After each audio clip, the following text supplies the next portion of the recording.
Entertainment के drama serial गुलाम बादशाह संद्री में अब क्या होगा।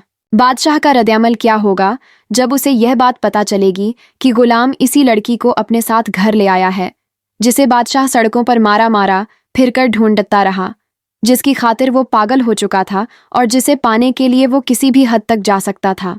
जब गुलाम संद्री को लेकर इनकार कर देता है कि ये लड़की खुर्शीद की बेटी है तो दाजी को इस बात की सख्त तकलीफ होती है। उसे खौफ होता है कि अगर खुर्शीद की शादी का राज खुल गया तो लोग इस पर थोकेंगे, इसके और उसकी हवेली के बारे में बातें बनेंगी और वो राज जो इतने सालों से छिपा हुआ था सबके सामने आ जाएगा। इसीलिए वो गुलाम को और ज्यादा सख्त बातें सुनाता है, उसे बदकिरदार और न जाने कुन कुन इल्काबात से नवाज कर हवेली से निकल जाने का हुक्म दे देता है।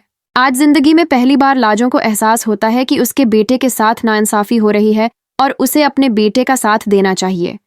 लाजो दाजी के सामने हाथ जोड़कर कहती है कि बस करें दाजी, मेरा बेटा ऐसा नहीं है, वो किसी भी लड़की को उठाकर इस तरह नहीं ला सकता। अगर वो कुछ कह रहा है तो जरूर ठीक ही कह रहा होगा, वो भला किसी की इज्जत क्यों खराब करेगा। लेकिन दाजी उसकी एक नहीं सुनता और अपनी बीवी को भी अजाब देता है। खुर्शीद आगे बढ़ती है और अपने भाई से कहती है कि बस, मैं जानती हूं कि ये मेरी बेटी है, मेरा दिल कह रहा है कि ये मेरी बेटी है, ये मेरी और आशिक अली की निशानी है, मैं उसे खूब अच्छी तरह पहचान सकती हूँ, ये मेरे जगर का टुकड़ा है और अगर ये इस हवेली से जाएगी तो मैं भी उसके साथ जाऊंगी। अब दाजी किसी भी रिश्ते का लिहाज नहीं करता और खुर्शीद से कह देता है कि खुशी से जाना चाहती हो तो चली जाओ। खुर्शीद कहती है कि मैं ऐसे नहीं जाऊंगी, इस हवेली में मेरा हिस्सा है, मुझे वो दे दें और फिर मैं यहाँ से चली जाऊंगी। दाजी गुस्से में गुलाम से कहता है कि तुम्हारे जैसे नमक हराम इंसान से किसी बात की तौक़ा की जा सकती है। आज तुम मेरे ही खून को मेरे सामने लाकर खड़ा कर रहे हो। तुम्हारे जैसा इंसान मैंने आज तक जिंदगी में नहीं देखा। मैंने तुम्हारी माँ को इस घर में पनाह दी और तुम इस हवेली के टुकड़े करना चाहते हो। निकल जाओ अभी और इसी वक्त मेरे घर से, और आइंदा मुझे अपनी शक्ल भी मत दिखाना। गुलाम दब्बे सब्र के साथ खामोशी से खड़ा रहता है, लेकिन लाजों की आंखों के आंसू बता रहे होते हैं कि दाजी की नाइंसाफी वो बड़ी मुश्किल से बर्दाश्त कर पा रही है।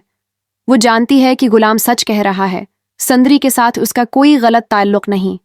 जो कहानी वो सुना रहा है वो दरस्त है, क्योंकि उसने अपने बेटे की तरबियत ही ऐसी की है कि वो झूठ बोल ही नहीं सकता। अब जब गुलाम संद्री को लेकर यहाँ से चला जाएगा तो बादशाह उसका साथ देने की भरपूर कोशिश करेगा और उससे वादा करेगा कि जिस लड़की को तुम पसंद करते हो मैं तुम्हारी उसके साथ शादी करवाऊंगा, चाहे दाजी मेरी मुखालफत ही क्यों न करें। गुलाम अब न चाहते हुए भी बादशाह का साथ कबूल कर लेता है, क्योंकि वो जानता है कि इस वक्त उसे किसी ऐसे सहारे की जरूरत है जो उसे मुकम्मल तौर पर सपोर्ट कर सके।